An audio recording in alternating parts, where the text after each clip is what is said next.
Vi vil lave en musikalsk analyse af Bachs violinkoncert 3. sats. Som vi kan se her er noden skrevet til 5 stemmer. 2, 3, 4, 5.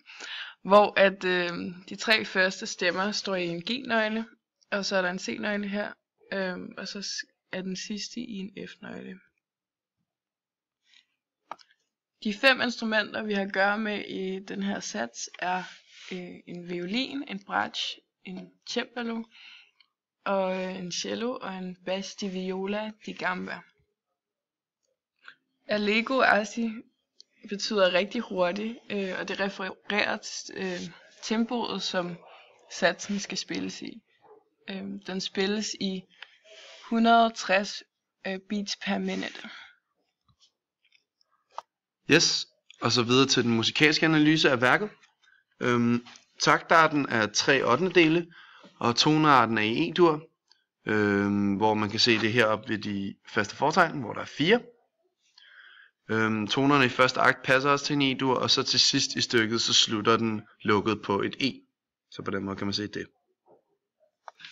Over i det her værk har vi med en rondo at gøre, hvor vi har delt formen op således. Vi har det første ritornel for takt 1 til 16 herover. Og så kommer første episode fra 17 til 32. Og det finder vi lige hurtigt.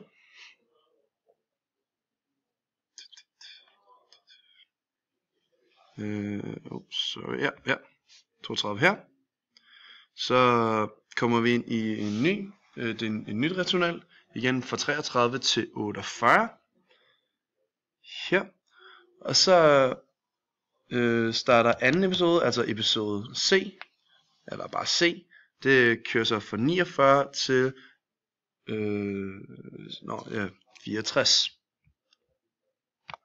Så fra 65 har vi ritornel igen her ved tutti, og det går hele vejen til takt 80. Og så har vi episode 3, eller D, fra 81 til 96. Kom nu. 96, som er lige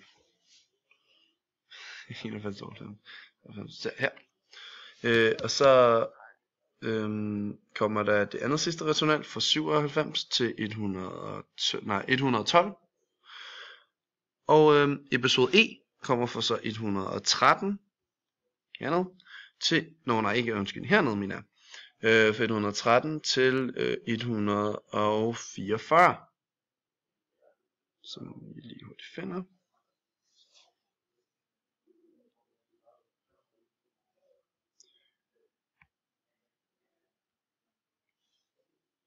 Altså herfra.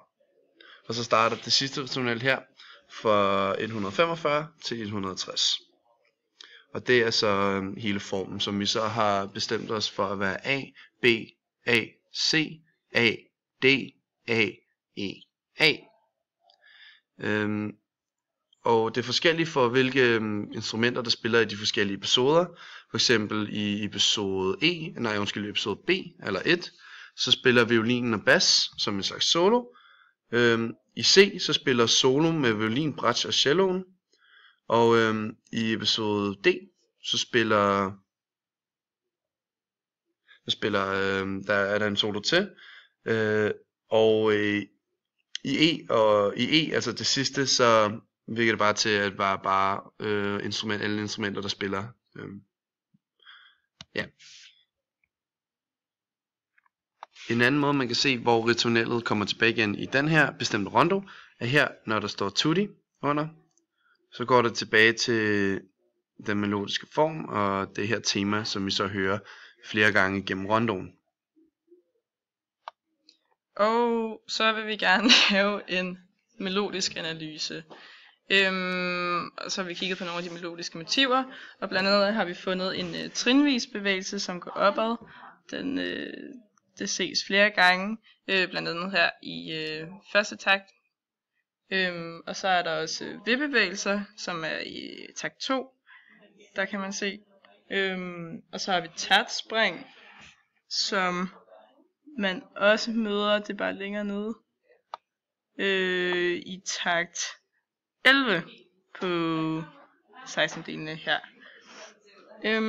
Og så har vi også fundet ud af, at der er en terrassedynamik, som betyder som veksling mellem tutti og solo, hvor man kan se, at det er kraftigere i tutti-stykkerne, fordi det er alle instrumenter, der spiller, hvor at i episoderne, der er det solostykker, og det er typisk kun en eller to instrumenter, der spiller. Så har vi opdelt vores ritornel eller temaet i 3 dele. Vi har valgt at kalde den A, B, A-mærke, hvor at A går fra takt 1 til 8, og B går fra takt 9 til 12.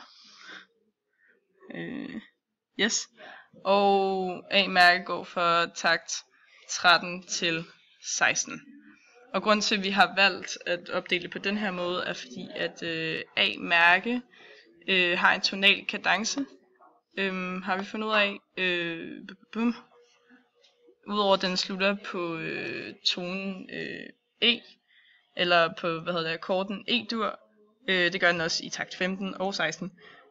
Så i takt 14 så har den en dominant, altså H-dur, og i takt 13 er det så i A-dur, og det er altså subdominanten. Og det passer jo så med en tonal kadence. Det er derfor, vi har valgt at gøre den til A-mærke, i stedet for at putte den op, selvom den har et mere, den har lidt det samme melodiske motiv, eller de samme toner. På takt 9, så er det de samme toner, der spiller som i takt 1. Og det er det også i takt 10, men det er derfor, vi har valgt at bytte om på dem.